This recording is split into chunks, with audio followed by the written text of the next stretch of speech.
Zara Chen sat in the back corner of the xenobiology lecture hall. Her human frame dwarfed by the towering Galaxians with their crystalline exoskeletons and the bulky thorax whose muscled forms could crush metal with ease. At barely 5 foot tall, she appeared insignificant among the Galactic Coalition's most formidable species. "And here we have our human specimen," Professor Vexer announced, his 6 eyes focusing on Zara with obvious disdain. The Serpentine instructor's forked tongue flicked out mockingly. "Such a fragile little thing. No natural armor, no venom, no enhanced strength. How exactly did your species survive long enough to develop spaceflight?" Snickers rippled through the amphitheater. Korath, a 7-foot thorax sitting nearby, leaned over with a rumbling chuckle.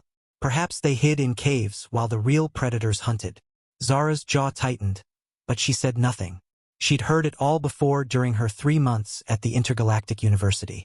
Humans were the laughingstock of the Coalition, weak, slow, practically defenseless compared to the other species that had earned their place among the stars through conquest and natural selection.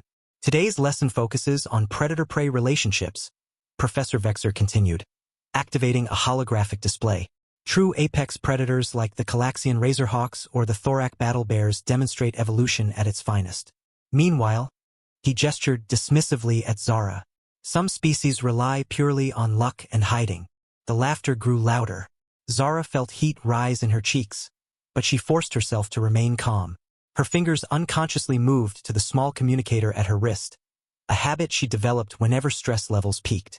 "Perhaps," suggested Yathra, a Galaxian whose crystal plates gleamed with superiority, "the human would care to demonstrate her species' famous survival instincts. Show us how you flee from danger." The class erupted in cruel amusement. Even Professor Vexer's serpentine features twisted into what passed for a smile among his kind. Zara stood slowly, her dark eyes scanning the room. "You want to see human survival instincts?" she asked quietly. "You want to understand how we became apex predators on a death world where everything, the weather, the geology, the biology, tried to kill us every single day?" The laughter died down, replaced by confused murmurs. Professor Vexer's tongue flicked nervously. "Death world? Your planet classification shows Earth is classified as a paradise world." "Because that's what we made it," Zara interrupted. "After we hunted the megafauna to extinction, after we survived ice ages that would have frozen most of your species solid, after we learned to work together to take down creatures 50 times our size." A low growl echoed from the hallway outside. The massive door to the lecture hall, designed to accommodate the largest species in the Coalition, began to bend inward with a metallic screech. "You see," Zara continued conversationally, "humans don't just survive through hiding. We survive through pack bonding. We adopt other species, form connections with them, train them." The door exploded inward with a thunderous crash. "And sometimes those connections follow us across the galaxy." The creature that entered defied every species classification in the university's databases. 8 feet tall at the shoulder, covered in midnight black fur that seemed to absorb light itself, with eyes like burning coals and fangs that gleamed like polished obsidian. It moved with the fluid grace of a natural killer, muscles rippling beneath its coat. The entire class recoiled in terror. Korath, the mighty thorac warrior, whimpered and tried to squeeze his bulk behind a lecture bench. Professor Vexer's scales had gone pale green with fear. "Everyone, meet Shadow," Zara said, walking calmly toward the massive predator. "He's what we call a dog on Earth. Well, he was. Now he's something more." Shadow's head turned toward her, and his terrifying expression softened into something resembling joy. His tail, thick as a tree trunk, began to wag, causing several students to dive for cover as it swept dangerously close to their seats. Zara scratched behind one of his pointed ears, and Shadow leaned into her touch with a contented rumble that shook the walls. "Good boy," she murmured.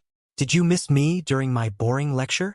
The class watched in stunned silence as this apex predator, this living nightmare, nuzzled the tiny human with obvious affection.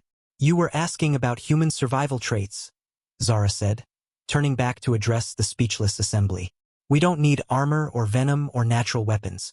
We have something better. We turn other species into family. We earn their loyalty, their protection, their love." She gestured to Shadow, who was now sitting beside her like a mountain of controlled violence. "This is what happens when humans bond with apex predators from our world." Professor Vexer found his voice, though it came out as barely a whisper. "That That creature bonded with you? Zara smiled, the first genuine smile she'd worn since arriving at the university.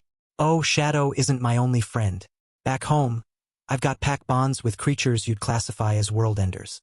Bears, big cats, wolves, and those are just the terrestrial species. Wait until you meet what we've been working with on the colony worlds. She walked toward the exit, Shadow falling into step beside her with predatory grace. At the doorway, she paused and looked back at the silent classroom. Class dismissed, I think, she said. Oh, and Professor Vexer, next time you want to discuss apex predators. She patted Shadow's massive flank. Maybe remember that the most dangerous predator isn't always the one with the biggest teeth. Sometimes it's the one smart enough to make friends with all the others. As they left, Shadow's playful bark echoed through the hallway, a sound that sent every species in the university running for cover. Behind them, the xenobiology class sat in stunned silence, finally understanding that humans hadn't conquered the galaxy through strength or speed. They'd done it through something far more terrifying, the ability to turn any creature in the universe into humanity's best friend.